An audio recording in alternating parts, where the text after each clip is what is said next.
بریلوی جتنے بھی ہیں، شیعہ جتنے بھی ہیں، جتنے بھی مسلمان ہیں، اکثریت کا عقیدہ ہے کہ ہم دعاؤں میں واسطے کے قائل ہیں، وسیلے کے قائل ہیں. اور قرآن کی آیت بھی یا ایھا الذین آمنوا اتقوا اللہ وابتغوا الیہ الوسیلہ، اللہ تک پہنچنے کے لیے وسیلے کو تلاش کرو. لیکن اب کچھ لوگ ہیں ایسے فرقے وہ وسیلے کو نہیں مانتے، تو کیا ہم انہیں برا بھلا کہیں؟ نہیں، یہ اسلام اجازت نہیں دیتا.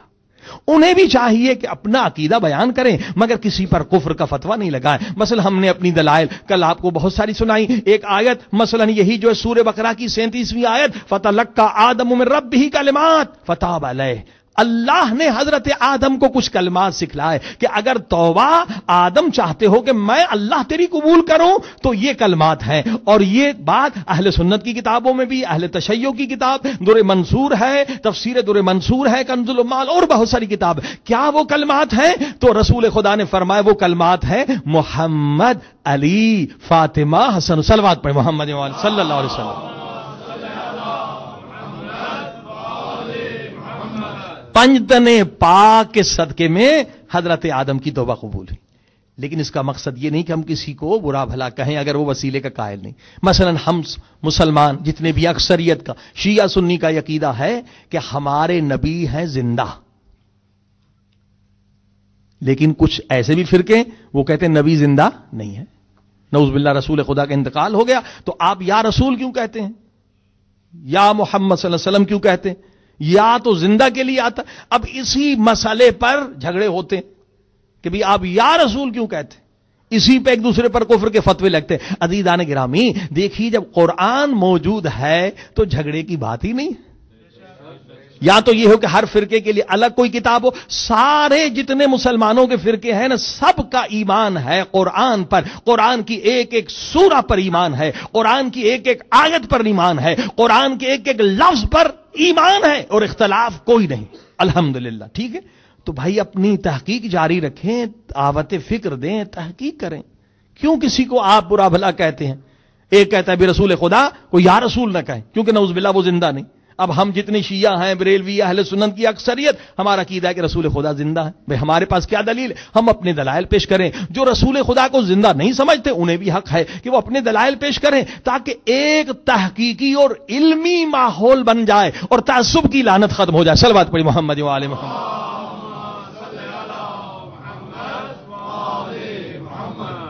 اب میں آپ کے سامنے چند آیتیں پیش کر رہا ہوں. سورہ مبارک بقرہ 154 آیت. وَلَا تَقُولُوا لِمَنْ يُقْتَلُ فِي سَبِيلِ اللَّهِ أَمْوَاتٌ بَلْ أَحْيَاءٌ وَلَكِنْ لَا تَشْعُرُونَ. قرآن یہ کہہ رہا ہے کہ لوگوں جو اللہ کی راہ میں شہید ہو جائیں، جو اللہ کی راہ میں اپنی جان کو قربان کر دیں. کون؟ وہ اصحاب پیغمبر جنہوں نے اپنی جانوں کو رسول خدا پر فدا کر دیا، جو جنگ بدر میں شہید ہو گئے، جو جنگ احد میں شہید ہو گئے، وہ نبی کے پیارے صحابی. خدا یہ فرما رہے خبردار ان نبی کے پیارے صحابیوں کو مردہ نہ کہو بلکہ یہ زندہ ہیں.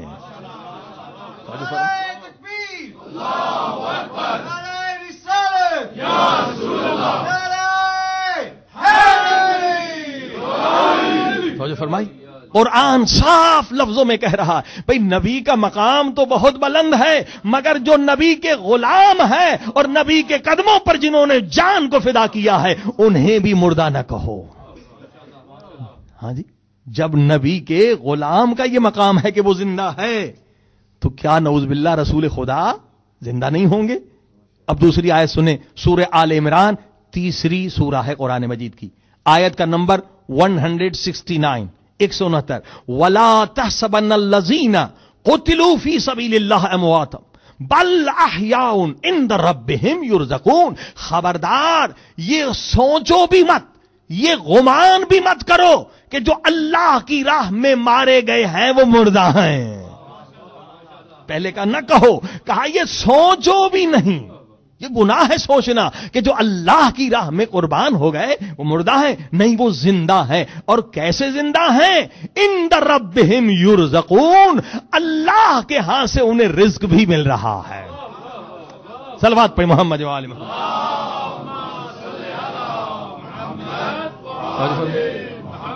اب تیسری دلیل سنیں، سورہ احزاب، سورہ کا نمبر 33 ہے، آیت کا نمبر 45.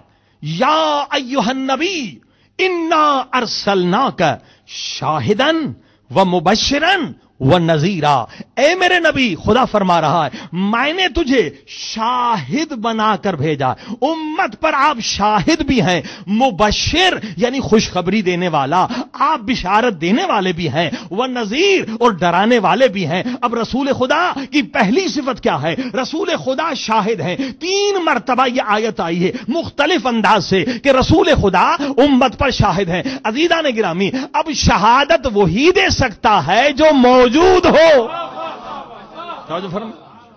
رسول خدا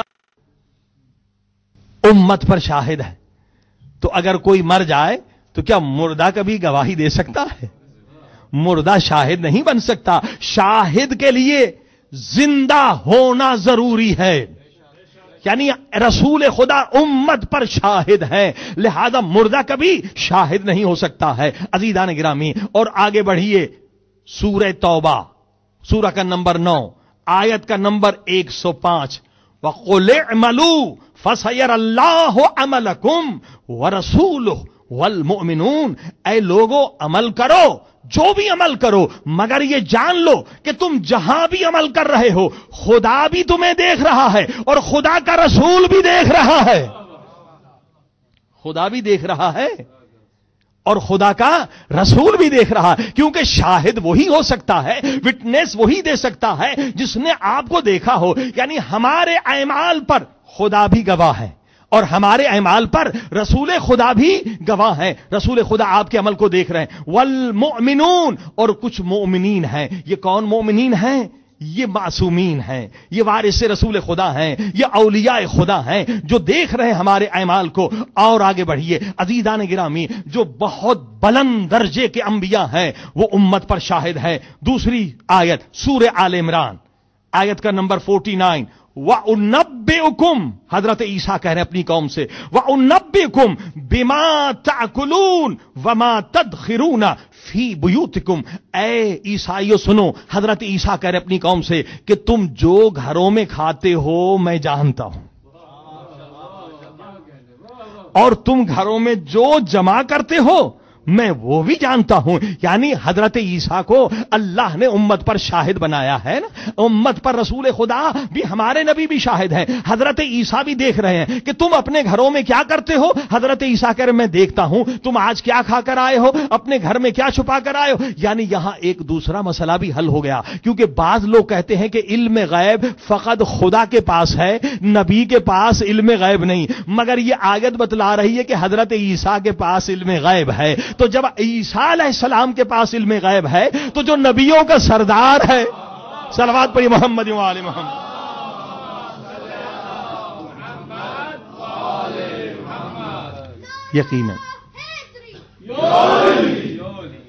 یقیناً ان کے پاس بھی علم غیب ہے۔ عزیزان گرامی، ایک اور آیت علم غیب پر، سورہ جن، سورہ کا نمبر 72، آیت کا نمبر 26، عالم الغیب فلا یظہر علی غیبہ احدا الا من ارتضی من رسول، خدا فرما رہا علم غیب خدا کے پاس ہے، خداوند عالم یہ علم غیب کسی کو نہیں دیتا مگر ان رسولوں کو عطا فرماتا ہے جو مرتضی ہیں، یعنی جن سے خدا راضی ہے۔ صلوات پڑھی محمد و آل محمد۔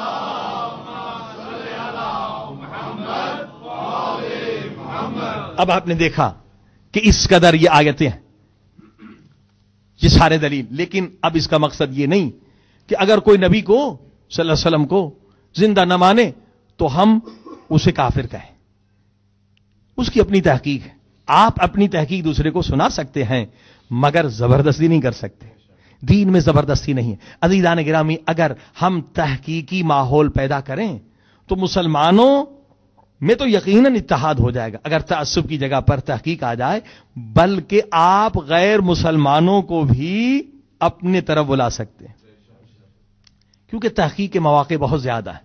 ہمارے نبی صلی اللہ علیہ وسلم کا ذکر تورات میں ہے، ہمارے نبی کا ذکر انجیل میں ہے، ہمارے نبی کا ذکر زبور میں ہے، ہمارے نبی کا ذکر آسمانی جتنی کتابیں ہیں ان میں موجود ہیں۔ اگر مسلمانوں کے اندر بچپن سے یہ چیز پیدا ہو جائے کہ ہمیں ریسرچ کرنی ہے، مگر ایسے مسلمان ہیں، خاندانی مسلمان ہیں، انہیں اپنے اسلام کا بھی پتہ نہیں تو دوسری کتابوں کو کیا پڑھیں گے، اپنی کتابوں کا پتہ نہیں۔ اگر یہ چیز فاؤنڈیشن میں ڈالی جائے مسلمان کے کہ آپ نے مسلمان بننا ہے، تحقیقی مسلمان بننا ہے، خاندانی مسلمان نہیں۔ صلوات پہ محمد والے۔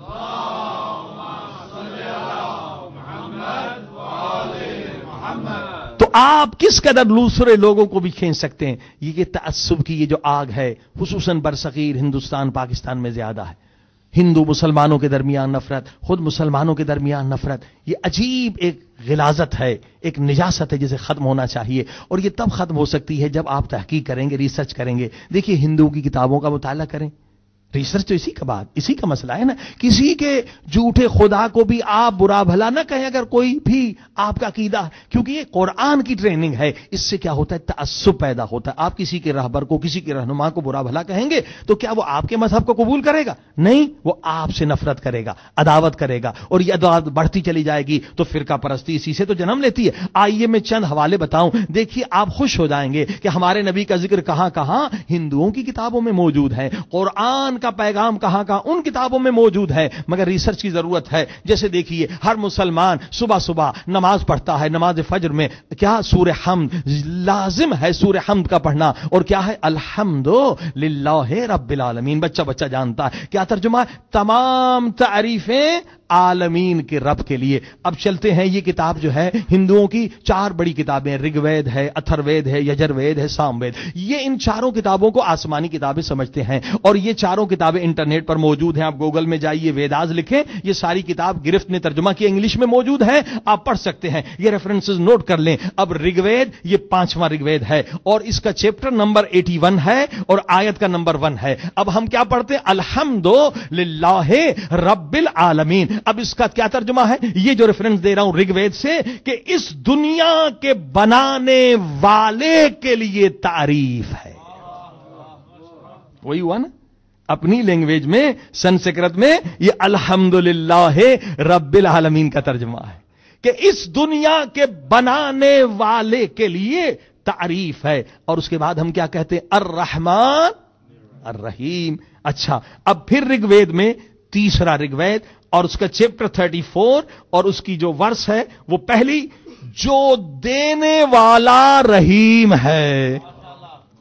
اب آپ نے دیکھا کہ اگر ہم ریسرچ کریں گے تو آپ ہندوؤں کو بھی بلا سکتے ہیں کہ بھائی جو ہم پڑھتے ہیں وہ تمہاری کتابوں میں موجود ہے کہ جو دینے والا رحیم ہے۔ پھر ہم آگے کیا پڑھتے ہیں اسی سورہ میں، اہدنا الصراط المستقیم، اے خدا صراط مستقیم پر ہمیں قائم رکھ۔ اب اسی کا پھر ترجمہ آپ سنیے، یہ یجروید، یہ دوسری ان کی بڑی کتاب ہے، یجروید 4 چیپٹر اور اس کی جو ورس ہے اس کا نمبر 14 ہمیں اب وہ خدا سے دعا کر رہے ہیں، اے خدا ہمیں ہمارے فائدے کے لیے سیدھے راستے پہ چلا۔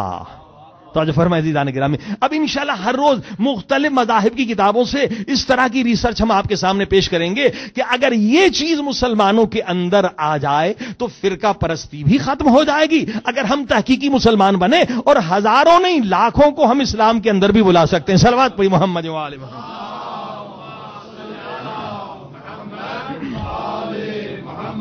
عزیزان گرامی، جیسے آپ نے سنا کہ ہمارا موضوع ہے تربیت اولاد، اور بہت اہم موضوع ہے۔ اگر ماں باپ یہ کوشش کریں بچپن سے اولاد کی تربیت کے لیے، اگر یہ بچے کے سینس میں ڈال دینا کہ اے میرے بیٹے تو جہاں بھی ہے تیرا رب تجھے دیکھ رہا ہے۔ مولا علی فرماتے ہیں کہ اولاد کے لیے پیسہ بڑی میراث نہ سمجھو،